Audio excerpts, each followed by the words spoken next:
জুলাই অভ্যুত্থানে আওয়ামী লীগ সরকার পতনের ৯ মাস পর দেশের এমন দোদুল্যমান অর্থনৈতিক পরিস্থিতিতে বাজারে আসছে নতুন ডিজাইনের কাগজে টাকা।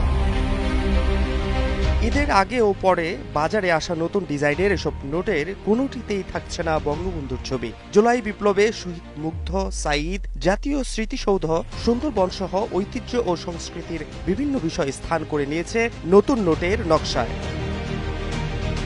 বাংলাদেশ ব্যাংক ইতিমধ্যে নতুন নোটের ডিজাইন চূড়ান্ত করেছে। ১,০০০ টাকার নোট সহ কয়েকটি ভিন্ন নোটের ছাপার কাজও শুরু হয়েছে।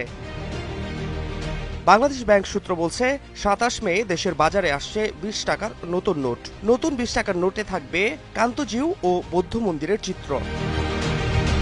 ২৯ বা ৩০ মে পাওয়া যাবে শিল্পাচার্য জয়নুল আবেদিনের দুর্ভিক্ষের চিত্র ও আতিয়া মসজিদের চিত্র সংবলিত ৫০ টাকার নোট।